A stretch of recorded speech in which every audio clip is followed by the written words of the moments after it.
We now have an interesting session which is with a very, very renowned filmmaker, and then speak about his ability to connect Bharat with India.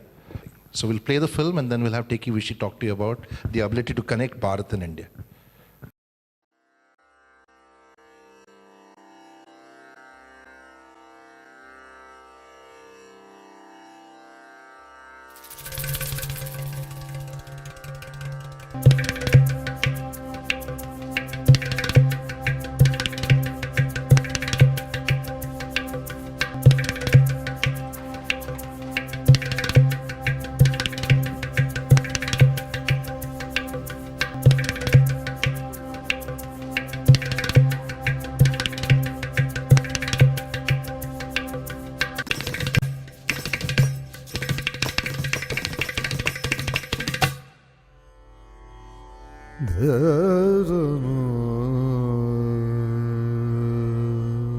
आमे बाहर को जाड़ा जाउतिलु गोटे मुता धरी करी आउरी सेठी नाही कि हमकु पिला तिले मध्य कि लाज नाही डर नाही सेंते हे करी टिके लाज रे के बसुतिलु आम गारे तो जंगल नाही राती केते बेला आमे उठबो जाड़ा जिबा पाई बोले आमे केते व्यस्त रे तिलु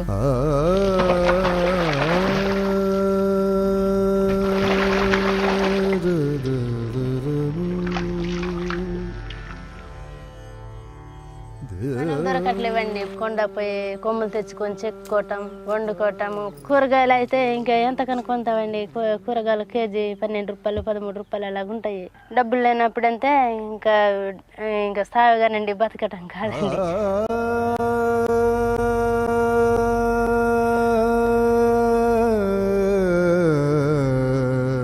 నా చేనులో మట్టి దొయ్యిచ్చినారు నేను వద్దన్న కూడా నువ్వు జరగమ్మని నన్ను దొబ్బేసినారు ఏ ఏడూరు పోయి గుంటూరు పోయి సారు మీరు పండుగ పోయి తెంచుకొచ్చుకొని నా పిల్లలు బతికించుకున్నారు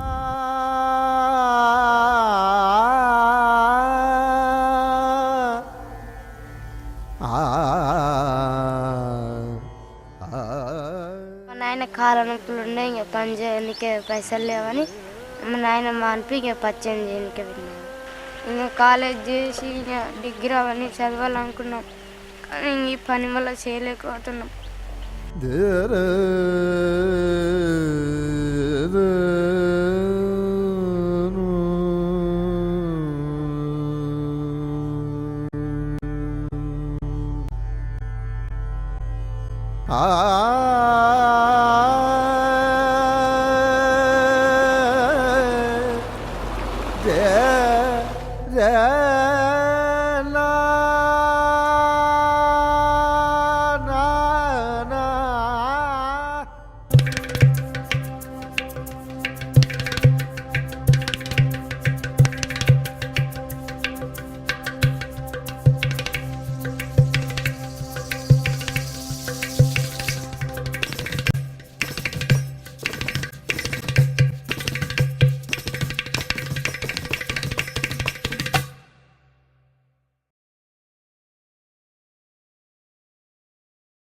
I run an organization called the Communication Resource Center in Hyderabad, and the purpose of our work is to bring alternative stories from the ground. And then one of the reasons why we formed this organization was the lack of space in the mainstream media. And this film is an effort, there's a huge gap between Bharat and India as every one of us know. But is it an issue with the government? During my presentation, first presentation, a letter to the Prime Minister. But there's a huge governance crisis in this country, and then there are youth, for example, in Bharat, and there are youth in urban areas, modern India. There's a huge disconnect. And the public discourse that is happening currently now does not actually bring in the stories from the ground. For example, the displacement of tribal communities, around 65 million people happened between 1945 to 2005, which constitute 40% of them are tribals, indigenous tribes. So the first pledge of this program, whether this constitutional pledge we have in the morning, did we impose a nation state on them? is constitution understood, in the words of Mr. Praveen, do the marginalized, are they aware of the constitutional rights? And we have huge migration now in the last 15 years after reforms, and there's a huge crisis in rural areas. And this displacement of people have led to influx of migrants to urban areas. And when we move, our rights are protected. We have our ATMs or PDS cards. But when migrants move to the urban cities, as I pick up Jerry word in the morning, why we have criminalized, for example, how do we look at these urban migrants?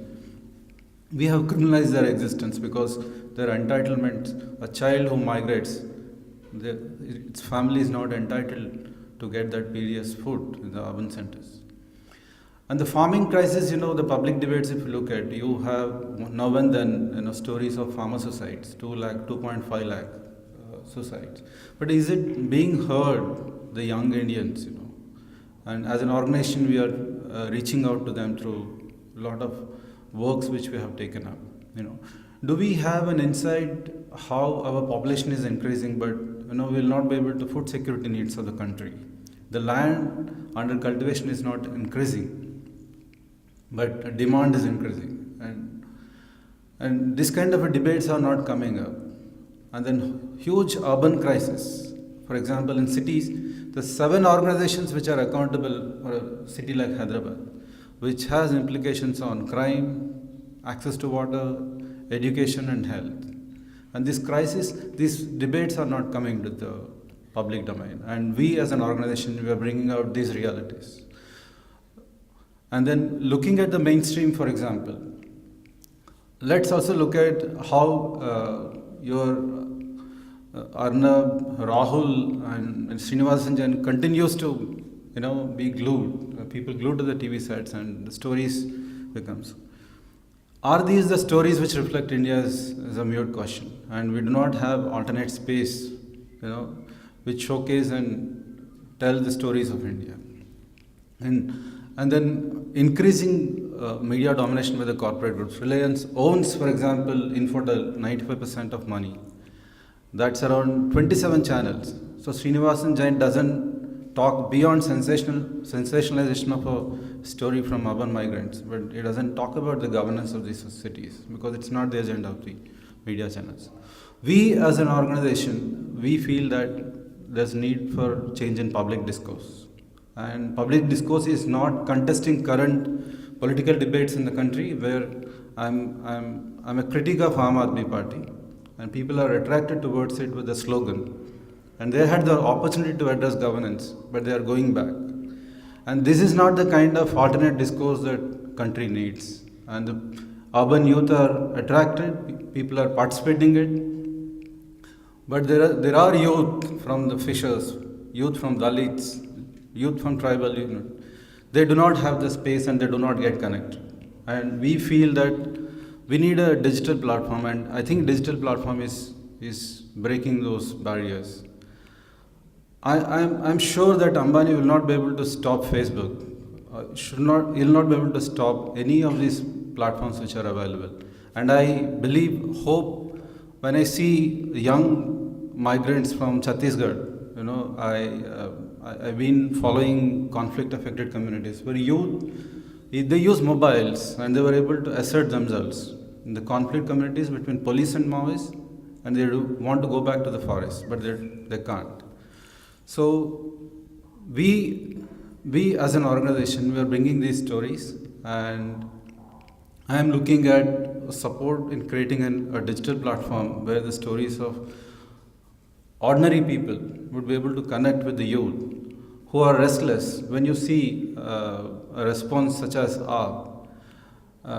they do not have any clue about why these problems exist. And we, as alternative media, we should be able to encourage alternative leadership. We need localized action from the people who are really affected. It's not someone like us who take the cudgels and run around in the name of corruption, in the name of handling power crisis. Thank you for giving me this opportunity. That was Vishy. Thank you, Vishy. Put your hands together for him. Vishy will have some questions for you. Any questions for Vishy?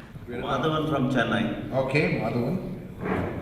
You said regarding the agriculture productivity and the villages getting not enough food and all that.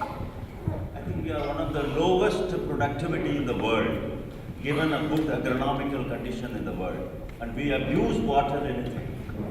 Even including agriculture abuses water. Say for example paddy. Most of the area paddy where it is cultivated, it is flooded. We irrigate to bring down the productivity. Now, if we are not going to change it, who else is going to be changed? We can't be beggars and we can't expect land to extend. That's no question of that.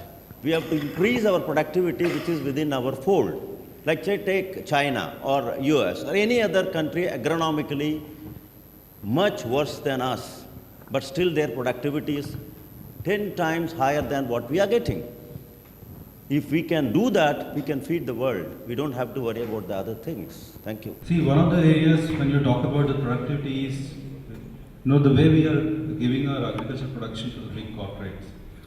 Actually, there are methods and approaches which have been followed by the farmers for a very long time. But the current debates are centered around increasing yields and more productivity. And there's a hidden agenda of the big multinational global corporations, looking at our land and resources. Yes, I do agree that, sugarcane and water, for example, take 70% of subsurface water in this country. But there are methods that have been evolved by our own institutions, universities, such as, for example, systemic rice irrigation, which has been supported by the universities initially, but suddenly World Bank withdrew. And the whole public-private partnerships now with big research institutes happen with the private universities. So, unfortunately, our productivity has not improved, sir, for the last 10 years. We have not made any improvement to the population growth. We are growing at a rate of 1.5% per annum, but our productivity is coming down by 10.5% per annum. So we are not matching at all. There's no question that everybody is doing. We are not down to the ground. In the reality, food godowns are full, rats are eating, bandicoots are eating. This is actually a myth. People are unable to buy food. 70% of their earning goes towards food. Without subsidy, we can, and I have proved it in many areas, that the productivity can go up. Without the productivity, we can't, take away the hunger. All your problems which you have listed goes to the root level of improving and increasing the productivity. There's no other go otherwise. Yes. Yeah, thank you, sir. So I think both of you are on the same page. Vishy is also saying the same thing. But what he's talking about is that this is not being seen in the so-called real India. Because the news that we are fed is that there are Naxalites in Orissa. But Arnab Goswami or Srinivasan or Rajdeep Sardesai do not ask why the farmer picks up the gun. It's a failure of governance. That is what he was trying to highlight. Yes? Am I right, Vishy? Yeah. Thank you so much. Yes, any other questions or reflections? Yes, ma'am? Yeah. You portrayed it in the most natural flavor. The entire thing, I could understand most of it because my mother tongue is also Telugu. What I want to ask you is, you've showed your artistic, colors in that, and apart from getting your bread and butter from this, I want to ask whether these people could receive any support to resolve their problems. Did it help in that way?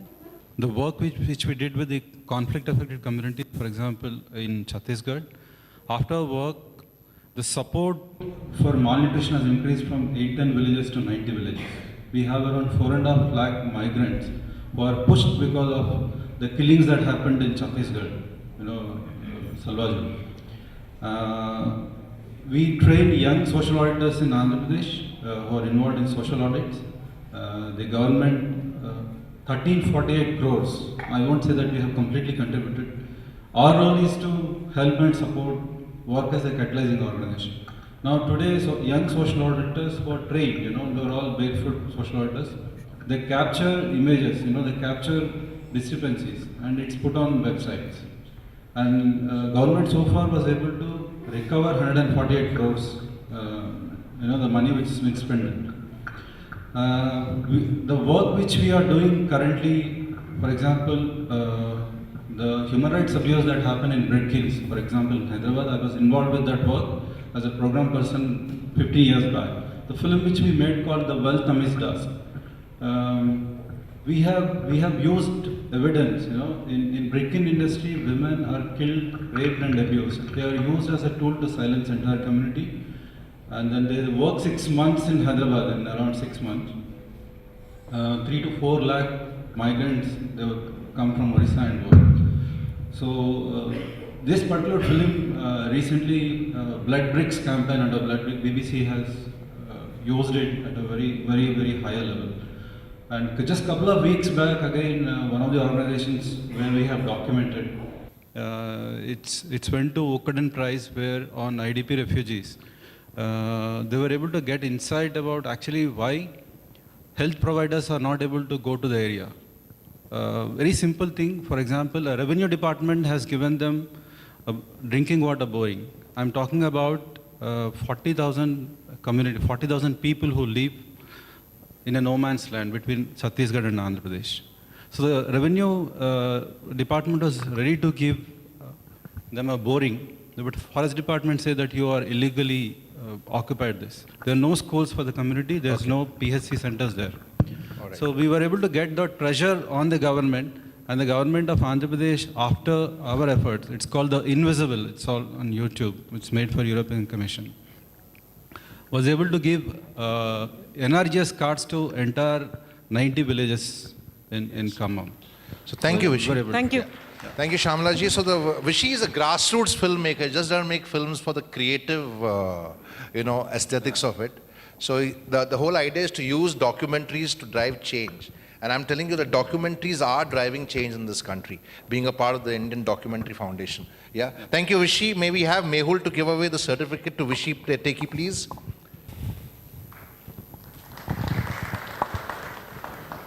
Thank you, Vishy, and thank you, Mehul.